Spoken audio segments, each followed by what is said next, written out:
Olá, nesse vídeo eu quero te mostrar como a dependência emocional pode afetar várias áreas da sua vida. A dependência emocional ela é só a ponta do iceberg. Lá para baixo, no inconsciente, tem vários outros comportamentos que podem ser a causa de várias travas da sua vida. A dependência emocional não é algo que afeta só as suas relações amorosas. Isso pode estar afetando a sua vida financeira, pode estar afetando a sua relação com a família, pode estar afetando na qualidade das suas amizades também. Tudo isso pode vir por conta de uma dependência emocional. Como muitos já sabem, a dependência emocional, ela tem as suas raízes lá na infância. Todo ser humano nasce extremamente dependente de outra pessoa, senão a gente não sobreviveria, né? A criança ela é 100% dependente, ela precisa de acompanhamento 24 horas por dia, 7 dias por semana, senão ela não sobrevive, não é verdade? Então, a dependência emocional é um comportamento inerente ao ser humano, tá? Pelo menos nos seus primeiros anos de vida. Em algum momento, essa dependência do outro ela tem que ser quebrada, mas nem sempre isso acontece. A gente passa por várias fases do nosso desenvolvimento psicossexual, psicossocial. Quando você não passa por uma outra fase com relativo sucesso, você fica, de alguma forma, fixado na fase anterior. E é aí que está o grande problema, por assim dizer. Então, a criança ela nasce 100% dependente de outra pessoa. Com o passar do tempo, ela vai ficando, teoricamente, menos dependente. Então, quando ela começa a andar, por exemplo, ela já está apenas 90% dependente de outra pessoa. Ela já consegue caminhar com as próprias pernas, não precisa de alguém carregando ela, tá? Os anos vão se passando e aí ela começa, então, a ser menos dependente ainda, teoricamente. Ela começa a se alimentar sozinha, tá? Então, ela já está ali 60% dependente de outra pessoa. Em outro momento, essa criança começa a se comunicar muito melhor, falar muito melhor, se alimentar muito melhor, cada vez com mais independência. Então, ela já está ali praticamente 40%, 50% dependente de outra pessoa. E assim vai, sucessivamente. Só que tem muitos adultos, hoje em dia, que pararam por aí. Muitos adultos, eles não evoluíram como deveria, não chegaram até a dependência zero, que acontece lá na adolescência, por exemplo. Muitos adultos ficaram fixados em alguma fase. E aí, de alguma forma, eles vão se repetir na fase adulta, entrar em relações amorosas com aquela dependência dos seus pais sendo repetida nas suas relações. Como se fosse uma dinâmica infantil entrando em um relacionamento. Isso não dá certo, não é saudável, tá? Quando a gente entra numa relação amorosa, precisa estar com a sua dinâmica adulta, né, muito bem elaborada, pois criança não se relaciona amorosamente, senão não dá certo, não fica saudável. São adultos que se relacionam, né? Estou falando aqui de funções, de energia, tá? Quando entra numa relação, tem que ser a dinâmica adulta com dinâmica adulta. E aí tem grandes probabilidades de essa relação ficar saudável, de dar certo. Senão, dificilmente dará, né? Então, uma criança não pode se relacionar com um adulto, tá? Estamos falando de funções, repito. Então, um adulto homem, um adulto mulher estão se relacionando. Se aquela mulher, por exemplo, tem dinâmicas infantis, não vai dar certo, porque senão o adulto começa a virar o pai dela. E assim, é, vice-versa, tá? Ora, mas como é que gera uma dependência emocional, então? A gente sempre vai acabar repetindo as nossas experiências infantis. Só que quando na infância a gente tem esclarecimentos, quando os nossos pais estão numa dinâmica saudável, eles vão passar para a gente aquilo que é saudável também. Só que dificilmente isso acontece. É difícil você ser 100% saudável, é difícil, né, emocionalmente falando. Então, se a criança lá na infância, na primeira infância, presenciou briga dos pais, separação, traições, ausência de um ou de outro, principalmente, aquela criança, de alguma forma, ela vai buscar nas suas relações amorosas, na fase adulta, aquele mesmo modelo. Aquele mesmo modelo. Ela aprendeu, diante do caos, que aquela vivência, aquele comportamento é o certo, né, a ser repetido, né? Ou seja, os nossos sintomas eles são aprendidos, tá? Na infância a gente cria os nossos modelos mentais. Como é que você vai entrar numa relação saudável, com autoconhecimento, entendendo que uma relação é composta por duas pessoas com ideias diferentes, com comportamentos diferentes, que traz uma história anterior? Como é que você vai se colocar nessa relação saudável se lá na sua infância você não aprendeu isso? Isso não vai brotar de você. Você vai aplicar naquela relação aquilo que você aprendeu, seja pela observação, seja pela sua programação mental. Você vai acabar repetindo aquele processo. Então, quando você toma consciência, quando você entende essas dinâmicas, você começa a identificar, esse aqui é um ambiente saudável, aqui é um ambiente doentio. O que eu vou escolher? Eu vou mais seguir o saudável, porque eu quero ser feliz, eu quero evitar conflitos, eu quero evitar estresse, né, emocional, eu quero evitar cair dentro de um buraco, uma autossabotagem. Então eu vou, já que eu sei identificar, eu vou pelo caminho mais saudável, teoricamente. Não é verdade? Então, o ter consciência de algumas dinâmicas já é libertador.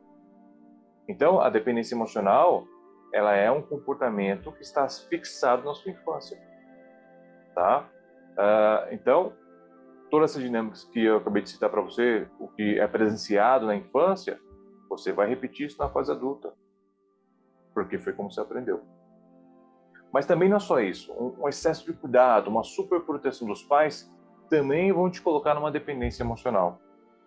Porque você, de alguma forma, acostumou, né, a ser sempre uma criança e você não vai querer abrir mão dessa condição prazerosa de ser sempre cuidado, de ser sempre alimentado, metáfora, tá? De ser sempre, de ter tudo ao seu tempo, tudo de imediato. Criança é bem assim, né? Criança não consegue ouvir não, porque emburra, faz bico, tá? Então, se você, na sua infância, foi super protegido, né? Teve um excesso de cuidados, você vai ficar com aquela idade emocional, tá? Você vai ter imaturidade emocional na fase adulta. Também não dá certo, porque você vai ficar condicionado naquela dinâmica infantil. É muito importante também tomar essa consciência para você conseguir identificar o que é adulto, o que é infantil e fazer escolhas mais assertivas. Isso é muito importante também. Então, a dependência emocional, ela não vai afetar só as suas relações amorosas. Ela pode trazer vários outros prejuízos. São todas questões inconscientes. Por exemplo, quem sofre dessa condição pode também estar estagnado na sua área profissional. A sua vida financeira pode estar uma bagunça. Mas como que a minha dependência emocional pode ser uma causa da minha dificuldade financeira ou da minha dependência financeira da outra pessoa? Porque quem sofre dessa condição pode, de alguma forma, se sentir incapaz, sentir que não é merecedor, achar que a vida foi feita, os prazeres da vida são só para outras pessoas, não só para ela. Tem dificuldade de falar não também. Então você fica com medo de se posicionar na sua área profissional, de caminhar em direção aos seus sonhos, porque não se sente capaz, não acha que é merecedor. Tudo isso porque você não está acostumado a, a viver na frustração. A frustração nos amadurece, a frustração nos deixa mais forte. É muito importante você aprender a lidar com as suas frustrações, porque senão você fica uma criança, né? Criança não consegue ouvir não, criança não sabe lidar com frustrações. Esse comportamento vem da infância também. Então, por isso que isso pode estar afetando a sua vida profissional também, tá? Você, então, é aquela pessoa que fica na empresa, não está satisfeito, não está gostando daquilo naquilo que você está trabalhando, mas não consegue deixar ir, não consegue se desconectar. Ou tem medo de pedir um aumento, né? Porque se você tiver esse aumento negado, gatilho de rejeição.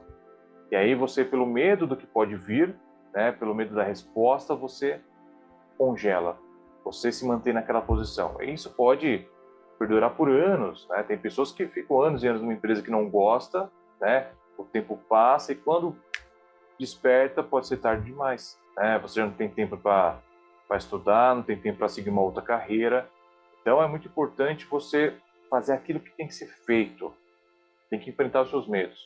Eu sei que não é tão fácil assim, porque a gente tem muitos bloqueios emocionais, né? Dependendo da sua infância.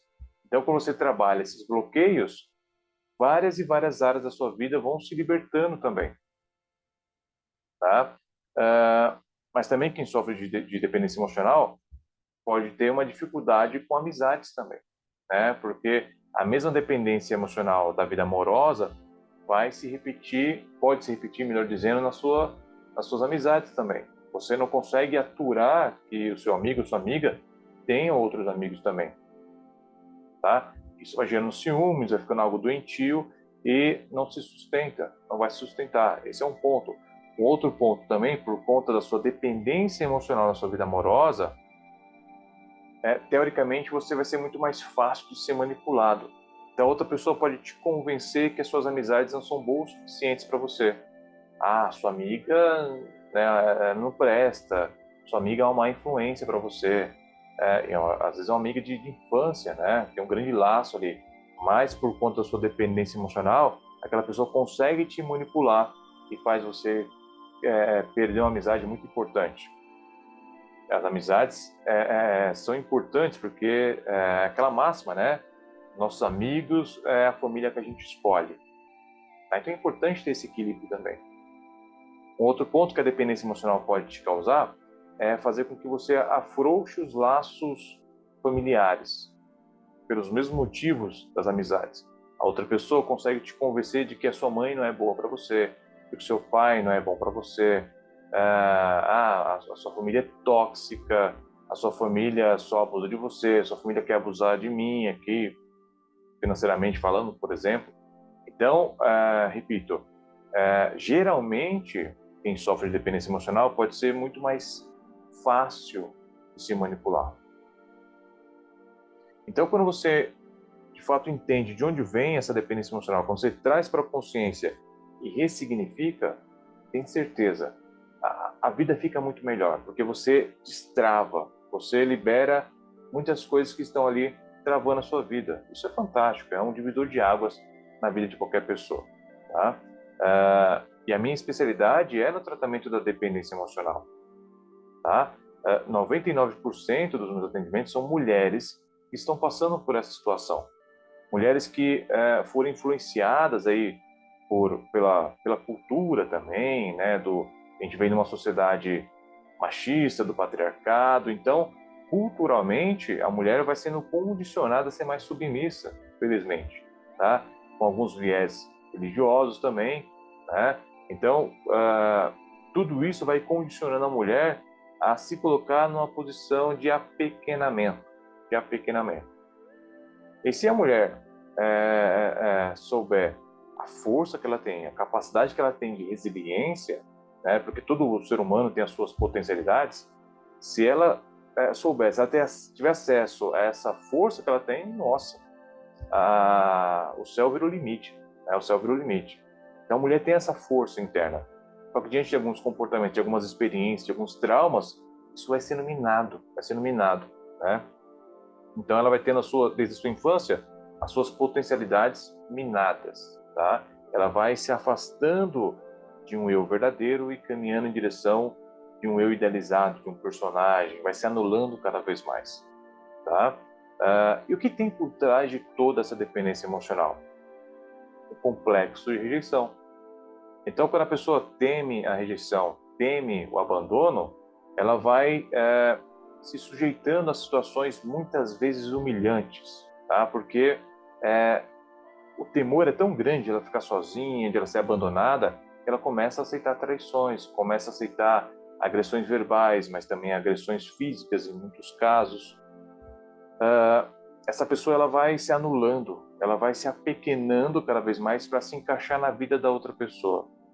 Eu já atendi diversos casos de mulheres principalmente, né, que sofrem dessa dependência emocional, que de alguma forma quando essa relação acaba, já não resta mais nada para ela, porque as amizades que ela tinha era a amizade do seu companheiro, né? É porque o companheiro conseguiu convencê-la de que as amizades que ela tinha anteriormente não eram boas o suficiente. Ela largou as amizades e adotou as amizades do companheiro ali. E quando a relação acaba, como é que vai manter uma amizade assim? Difícil, é difícil. Então tudo isso, né, é uma decorrência da dependência emocional, tá? Que é o complexo de rejeição, que a gente também fala que é o distúrbio de prioridade, né? Então é muito importante você aprender a se colocar como uma pessoa mais importante na sua própria vida, que é o que você alcança quando passa por um tratamento para tratar sua dependência emocional, tá? Porque a gente vai atuar na raiz do problema, você vai entender onde isso foi programado, né? Quais as experiências que você passou que acabou ocasionando na sua dependência emocional, quais as fixações. Então, pode considerar que é um mergulho no seu autoconhecimento. Quanto mais autoconhecimento você tem, mais gestão emocional você terá. O autogoverno, né, saber governar a si mesmo. Então, ter essa gestão emocional é incrível, porque você gerencia tudo, né? A sua vida amorosa, a sua vida financeira, você vai aprender a gerenciar as suas amizades, você vai se entender. Então, é um mergulho no seu autoconhecimento. Quanto mais autoconhecimento, mais gestão emocional. E aí sim, a gestão emocional te traz de volta a autoestima, a autoconfiança, o amor próprio, principalmente. Você vai identificar o que é uma relação saudável, o que é uma relação doentia, e aí você vai fazer suas escolhas, né? Tenho certeza que vai escolher uma relação saudável. Como é que eu vou identificar isso? Ora, quando você começa a entender muitas questões, você vai entender que você pode ter ali, né, aquele comportamento do salvador, aquele comportamento do cuidador também, né? Pessoas que têm essa dinâmica, ela sempre vai buscar se conectar com pessoas problemáticas, né? Quanto mais problemática for a pessoa, mais eu me conecto, mais eu quero estar perto, né? Porque você, inconscientemente, você se coloca numa missão de salvar aquela pessoa. Só que salvando aquela pessoa, você se condena, por exemplo, né? Tem aquela máxima também, né? Quando eu poupo o lobo, eu condeno a ovelha, né? Quando você poupa ali um narcisista, por exemplo, você condena, né, a vítima do narcisista, você mesma, você mesma. Então todo tratamento vai te trazer essa consciência. Você vai saber exatamente sobre o comportamento humano e trabalhar as suas questões, trabalhar aquilo que está no seu inconsciente afetando, te colocando em comportamentos que vão te anulando, né? Comportamentos que vão te deletando. Isso é interessante demais você saber de onde vem tudo isso, porque você traz para a consciência e consegue ressignificar. Passando pelo processo, passando pelo tratamento, não vai beneficiar só as suas relações amorosas, e sim várias áreas da sua vida, né? A relação com a sua família, retomar algumas amizades ou criar amizades mais sólidas, mais verdadeiras, tá? Tem muitas pessoas também que até deixam de cuidar dos próprios filhos, né, por conta de uma dependência emocional. Então você vai também restabelecer esse cuidado, essa conexão, né? Enfim, uma série de benefícios. Então é muito importante se permitir passar por esse processo que é relativamente curto, né? É um tratamento breve, são 4 sessões.